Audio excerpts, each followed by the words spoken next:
Bonjour, dans cette vidéo, nous allons voir quelles sont les différentes fonctions sur les objets ou sur un texte avec le logiciel ActiveInspire. Alors, pour pouvoir voir les différentes fonctions sur un objet sur ce logiciel, il faut déjà le sélectionner. Quand nous le sélectionnons, nous pouvons voir différentes petites icônes qui chacune ont un rôle bien précis.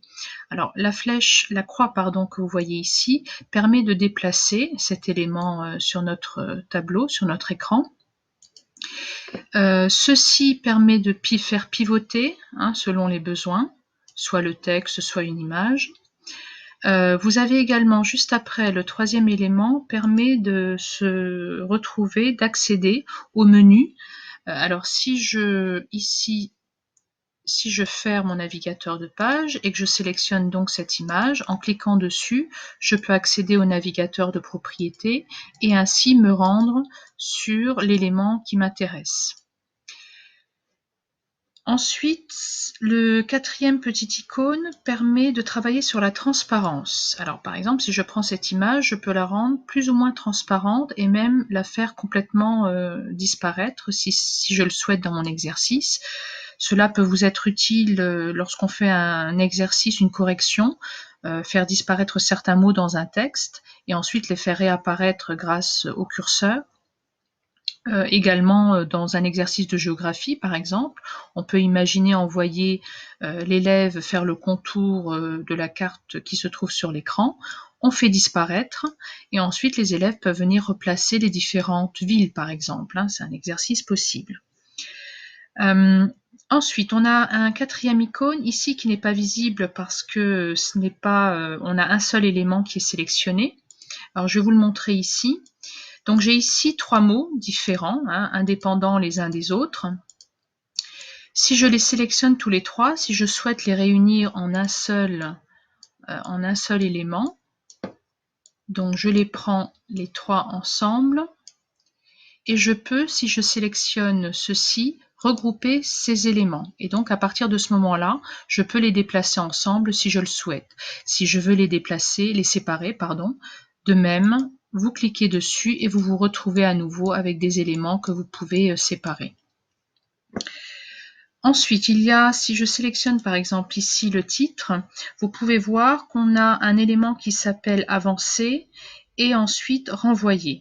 Alors, ceci peut vous servir lorsque vous utilisez des formes notamment. Alors ici, j'ai créé déjà deux formes, mais on peut les supprimer et refaire le processus. Donc je veux créer une étiquette par exemple. Donc on peut choisir la couleur du rebord ici et la couleur du fond de ce côté-là. Donc je vais choisir un fond jaune et un rebord bleu. Donc je forme mon rectangle. Et puis, selon vos besoins, donc là je choisis une autre forme au hasard, je vais créer un cercle bleu. Alors, comme cette forme-ci, la forme du rectangle a été faite en premier, forcément, elle apparaît en dessous de l'autre. Si pour un besoin quelconque vous souhaitez modifier, retrouver le cercle à l'arrière, donc à ce moment-là, je prends mon cercle et je clique donc sur l'icône renvoyer. Et donc automatiquement, le cercle va se retrouver derrière. Voilà, alors pour créer des étiquettes, justement, comme on est en train d'aborder ce point, on pourrait imaginer, par exemple, créer une étiquette où il y aurait noté le nom du pays, the USA, et là, vous voyez, ça pose problème parce que j'ai créé mon étiquette après, et donc le nom the USA apparaît derrière. Alors, on peut régler ce problème en allant dans le navigateur de page, ici, et vous cliquez à cet endroit, vous voyez les différents éléments, les différents objets de votre paperboard. Donc là, si je clique sur forme 5, on voit que c'est mon cercle, et donc forme 4, c'est mon rectangle. Donc si je veux qu'il passe en dessous, je peux le mettre dans la couche inférieure, ou même la couche de fond, et là vous voyez que je peux placer the USA qui apparaît donc au-dessus. Et à nouveau, je peux réunir mes éléments pour former une étiquette qui va pouvoir être déplaçable à loisir. Donc là, il y a à chaque fois la carte de géographie qui me gêne, donc je la réduis un petit peu. Voilà, donc là je peux faire regrouper, et à partir de là, mon étiquette peut être utilisée de cette manière. Pour ce qui est d'une carte, par exemple, ou même un autre objet, un texte, vous pouvez également le dupliquer en cliquant ici. Voilà, donc si c'est utile pour vos exercices.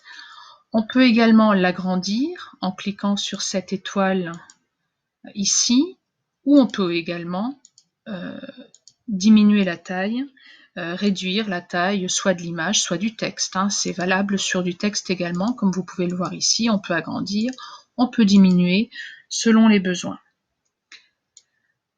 Voilà, j'espère que ceci vous sera utile et à très bientôt.